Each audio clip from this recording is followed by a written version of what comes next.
नमस्कार, मैं रवीश कुमार। राहुल गांधी नेता विपक्ष बन गए हैं। अपने पहले ही भाषण में राहुल गांधी ने स्पीकर का स्वागत करते हुए चेता भी दिया कि सदन में विपक्ष की आवाज दबाना लोकतांत्रिक सोच के खिलाफ है।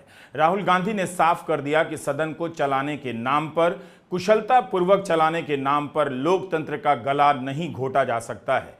उनके कहने का मतलब था कि सदन में बिना बहस के, बिना विचार विमर्श के सांसदों को निलंबित कर कानून पास करा देना और रिकॉर्ड में डेटा दिखाना कि संसद का काम बेहतर हुआ है या लोकतांत्रिक तरीका नहीं है।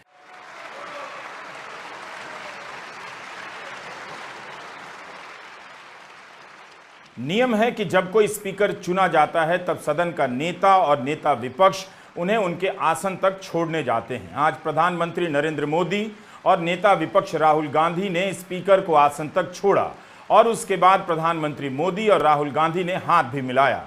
ऐसी तस्वीरें भी 10 साल में दुर्लभ हो गई थीं। देश की महान जनता ने सुलभ करा दी है। मोदी के फ्रेम में राहुल गांधी आ ही गए। ओम बिरला के स्पीकर चुने जाने के बाद राहुल गांधी ने उनके स्वागत में भाषण दिया। उसका छोटा सा हिस्सा आप सुनिए। Speaker sir, the question is not how efficiently the House is run. The question is how much of India's voice is being allowed to be heard in this House. So the idea, Speaker sir, that you can run the House efficiently by silencing the voice of the opposition is a non-democratic idea. And this election has shown that the people of India expect the opposition to defend the constitution, the Samvidhan of this country. And we are confident that by allowing the opposition to speak, by allowing us to represent the people of India, you will do your duty of defending the constitution of India. Bharat के इतिहास में कब 140 सांसद दोनों सदनों से निलंबित किए गए?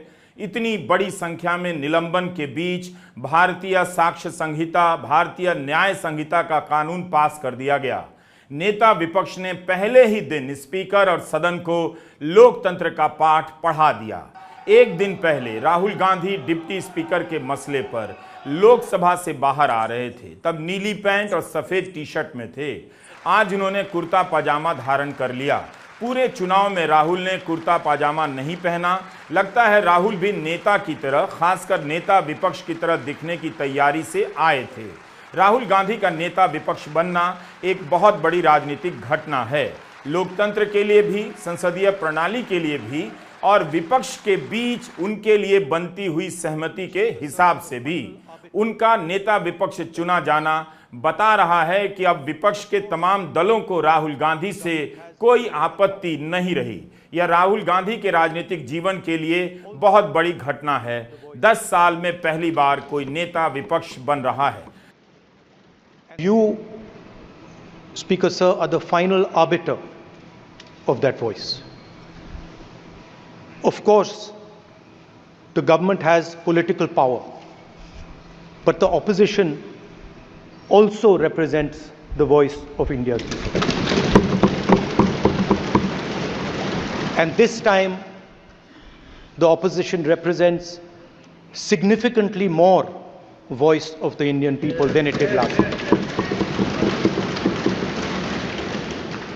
Speaker sir, the opposition would like to assist you in doing your work.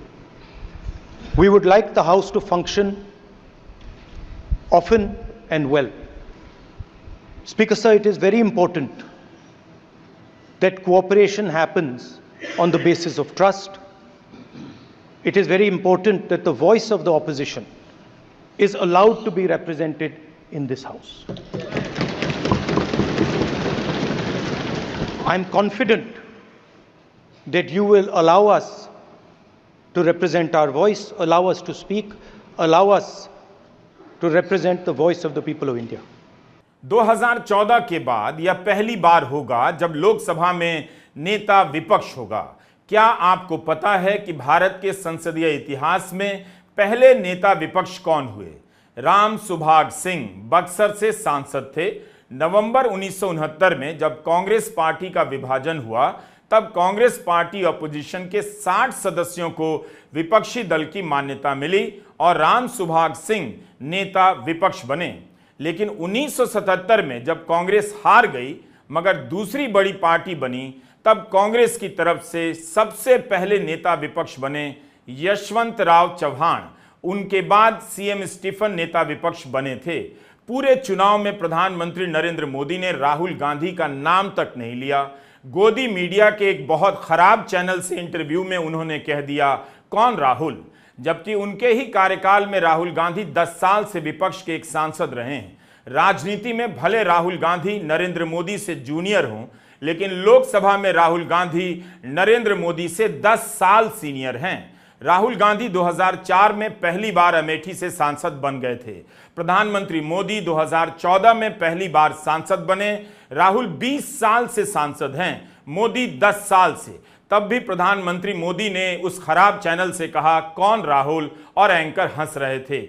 यही नहीं, कभी शहजादा कहा तो कभी युवराज तो कभी कुछ और। अब वही कौन राहुल उनके सामने नेता विपक्ष होंगे, जिसे संवैधानिक पद माना जाता है, कैबिनेट मंत्री का दर्जा होता है। नेता विपक्ष का संसद में अपना कमरा होता है और विधायी कार्यों के लिए उसे स्टाफ दिया जाता है। उसकी सैलरी एक कैबिनेट मंत्री के बराबर होती है। लोकसभा में उसकी सीट डिप्टी स्पीकर के बगल में होती है और राष्ट्रपति के अभिभाषण के समय वो आगे की सीट पर बिठाया जाता है। Honorable CPP Chairperson wrote a letter to the four-time Speaker Bhartwari Mahtab informing the decision of appointment of Rahul Gandhi as the leader of opposition in the Lok Sabha. Other office bearers will be decided later. राजनीति में केवल विनम्रता ही कीमत नहीं चुकाती है, अहंकार भी कीमत चुकाता है। सवाल है कि क्या अब भी प्रधानमंत्री नरेंद्र मोदी राहुल गांधी को शहजादा ही कहेंगे? 10 साल तक जिस नेता ने नेता विपक्ष का सामना नहीं किया, उस नेता के लिए अब यह पहली बार होने जा रहा है। नरेंद्र मोदी पहली बार नेता विपक्ष का सामना करेंगे। हम इस वीडियो में नेता विपक्ष की भूमिका की भी बात करेंगे, उसके बाद शैडो कैबिनेट की भी, और साथ ही 2023 के साल में किस तरह से राहुल गांधी को सदन से निकलवाया गया उसकी भी बात करेंगे। 2006 का लाल कृष्ण आडवाणी का एक बयान है, आपको मीडिया में मिल जाएगा। जब उन्हें नेता विपक्ष बनाया गया था, तब उन्होंने एक बात कही थी कि ब्रिटिश संसदीय व्यवस्था में नेता विपक्ष शैडो प्रधानमंत्री माना जाता है।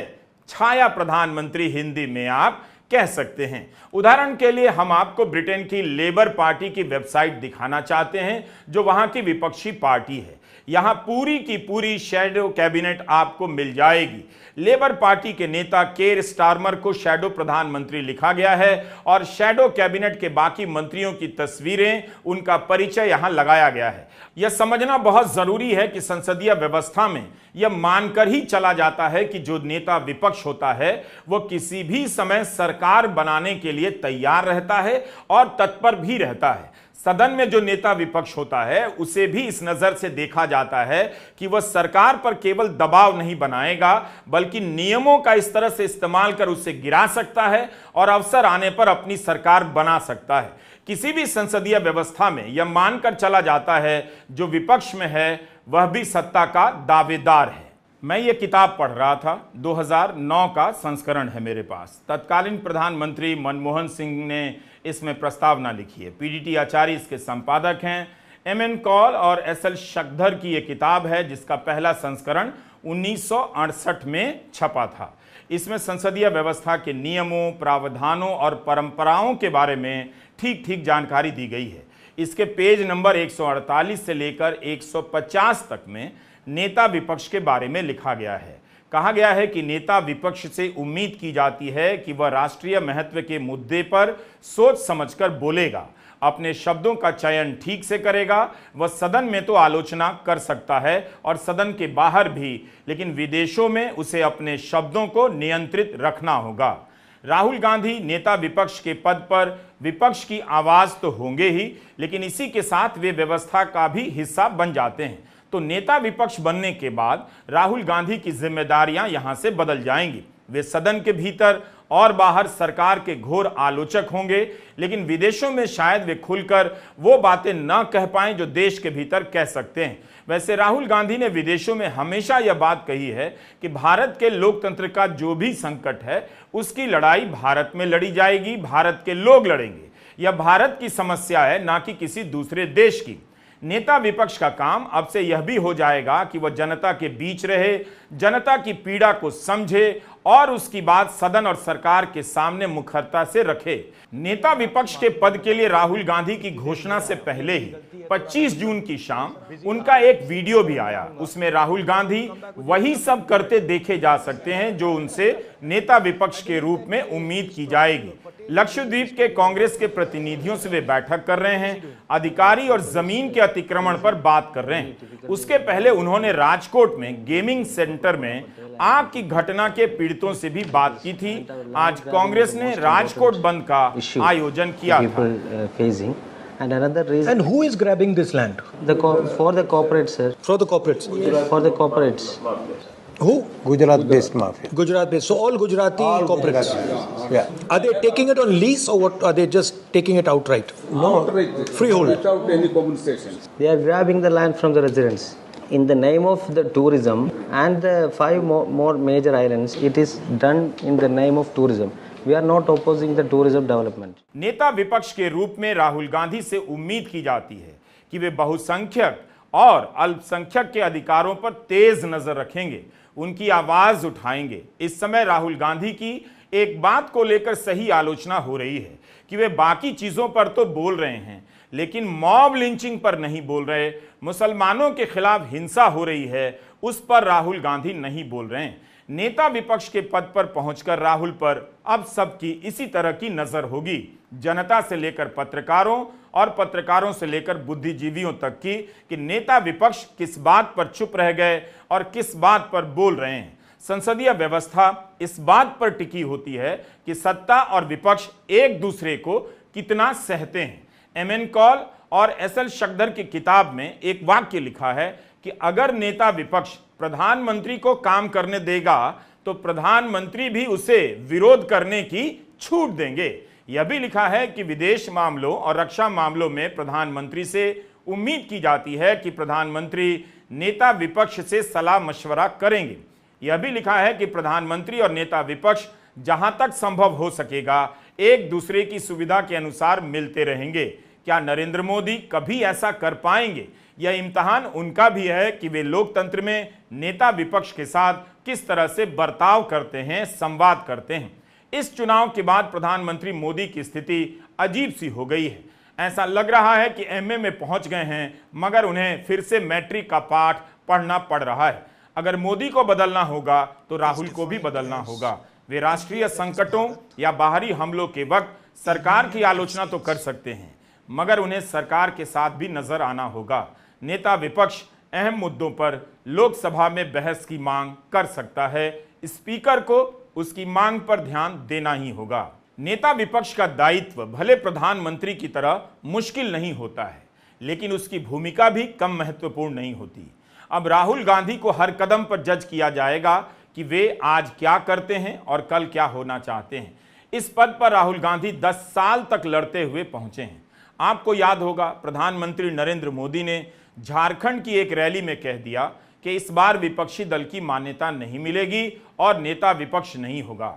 हमने आपको पहले के वीडियो में भी बताया था, फिर से सुन लीजिए। पिछले 3 चरण के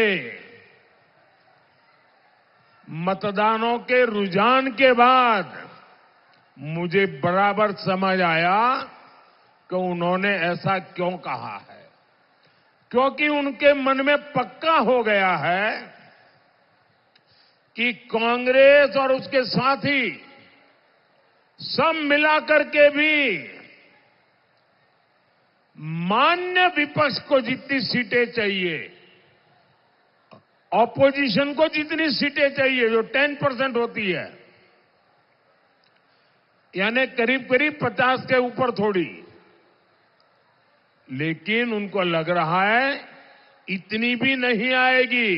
क्या वाकई में 10% का नियम है कि 543 सीटों का 10% जिस दल के पास होगा उसे ही विपक्षी दल की मान्यता दी जाएगी, नेता विपक्ष तभी होगा। मेरे पास तो यही एक किताब है, इसके पेज नंबर 374 से 390 पर जो ब्यौरा दिया गया है उससे तो यही लगता है कि 10% का नियम अब अस्तित्व में नहीं है। इस किताब में एक बात लिखी गई है कि 3 मार्च 1985 को 10वीं अनुसूची अस्तित्व में आती है। 1988 में प्रतिनिधित्व कानून में संशोधन होता है, राजनीतिक दलों के लिए रजिस्ट्रेशन अनिवार्य कर दिया जाता है। यहां से संख्या के आधार पर स्पीकर द्वारा संसदीय दल और समूह की मान्यता का कॉन्सेप्ट बदल जाता है, ये इस किताब में लिखा है। उसके बाद से 10% का नियम समाप्त हो गया। 10वीं अनुसूची का संबंध राजनीतिक दलों के पंजीकरण और मान्यता से है। अब यह अधिकार चुनाव आयोग के पास है। दल बदल रोकने के लिए राजनीतिक दल को पहली बार मान्यता इसी 10th शेड्यूल के तहत दी गई।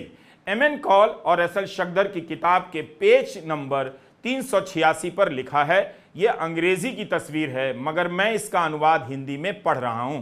संसदीय दलों और समूहों को स्पीकर द्वारा मान्यता देने के जो प्रावधान हैं उनकी व्याख्या के लिए अलग नजरिए की जरूरत होती है। जब से 10वीं अनुसूची वजूद में आई है, यह सारे निर्देश सदन के भीतर के कामकाज तक सिमट कर रह गए हैं, जैसे बहस के दौरान किस दल से कौन बोलेगा, संसदीय समितियों में किस दल से कौन सदस्य होगा, वगैरह वगैरह। इससे साफ हो जाता है कि विपक्षी दल की मान्यता देने का काम अब स्पीकर का नहीं है। आपने देखा भी होगा कि नेता विपक्ष का ऐलान कांग्रेस ने अपनी तरफ से किया। ऐसी कोई भी खबर नहीं आई कि स्पीकर ने कांग्रेस पार्टी को विपक्षी दल की मान्यता दी या नेता विपक्ष की मान्यता दी।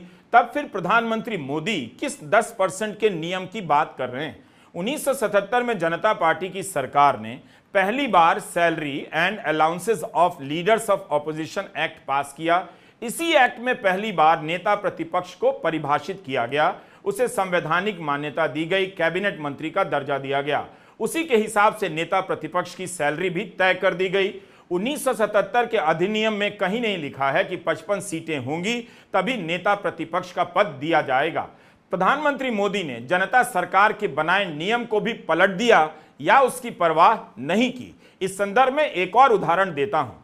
आज के द हिंदू अखबार में यह खबर छपी है, आंध्र प्रदेश में वाईएसआरसीपी के अध्यक्ष और पूर्व मुख्यमंत्री वाईएस जगनमोहन रेड्डी ने विधानसभा के स्पीकर को पत्र लिखकर खुद को नेता विपक्ष की मान्यता देने की मांग की है। जगन रेड्डी का कहना था कि लोकसभा की परंपरा के अनुसार नेता विपक्ष की मान्यता मिलनी चाहिए उन्हें।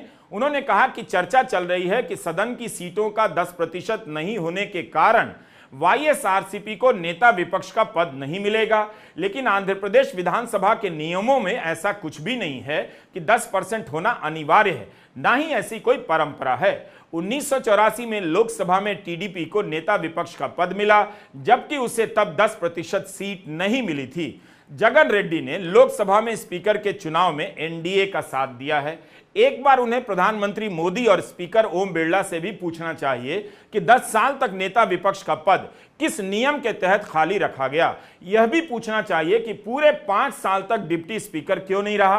बहरहाल अब राहुल की भूमिका का मूल्यांकन अलग तरीके से होगा। अब तक कहा जाता था कि राहुल जिम्मेदारियों से भागते रहे हैं, लेकिन राहुल ने नेता विपक्ष की जिम्मेदारी संभाल ली है। यह पद उनके लिए काफी महत्वपूर्ण होगा। हमेशा ही वे शैडो प्राइम मिनिस्टर की तरह देखे जाएंगे। नेता विपक्ष के रूप में राहुल को एक कुशल सांसद होना पड़ेगा, नियमों की तैयारी और समझ के साथ सदन में आना होगा, रहना पड़ेगा। अपनी सजगता और सक्रियता से सरकार को मात देनी होगी। ब्रिटेन के एक पूर्व प्रधानमंत्री हैरोल्ड मैकमिलन ने कहा था कि मेरी नजर में नेता विपक्ष का पद जैसा कोई मुश्किल पद नहीं है और इस पद का कोई पुरस्कार भी नहीं। हर समय सरकार की आलोचना करनी है, गलती निकालनी है और उसी के साथ साथ अपनी नीति और प्रस्ताव भी विकसित करना है, जबकि उसके पास लागू करने की शक्ति नहीं होती। हमारी जो सरकार की व्यवस्था है उसमें नेता विपक्ष का संसद और देश के प्रति खास दायित्व होता है। 2024 का जनादेश वाकई कमाल का है। 10 साल तक विपक्ष के बारे में कितनी हिकारत से बातें होती रहीं। अखबारों ने विपक्ष को छापना बंद कर दिया। गोदी मीडिया विपक्ष पर ऐसे चिल्लाता था जैसे यही देश का दुश्मन है और लोकतंत्र के लिए खतरा है। जनता ने लोकतंत्र को विपक्ष लौटा दिया है। ऐसा जनादेश दुनिया के इतिहास में कम देखने को मिलता है। राहुल गांधी की इस सदन से एक फर्जी मामले में सदस्यता चली गई। गुजरात कोर्ट से फैसला आते ही 24 घंटे के भीतर उनकी सदस्यता रद्द कर दी गई। उन्हें सुप्रीम कोर्ट तक पहुंचने नहीं दिया गया। उन्होंने नोटिस मिलते ही अपना मकान खाली कर दिया। सुप्रीम कोर्ट ने राहुल गांधी की सदस्यता बहाल कर दी। अब संसदीय व्यवस्था में उनकी हैसियत और स्थिति बदल गई है। जैसा कि राहुल कहते हैं, उनकी छवि बर्बाद करने के लिए करोड़ों रुपए खर्च किए गए। आज वो सारा पैसा और समय पानी में बह गया। इस काम में दिन रात पप्पू पप्पू करने वाले गोदी एंकर इतिहास में जब याद किए जाएंगे तो उनकी कुर्सी के नीचे से केवल खून से सना कीचड़ मिलेगा। वो खून लोकतंत्र का होगा। नमस्कार, मैं रवीश कुमार।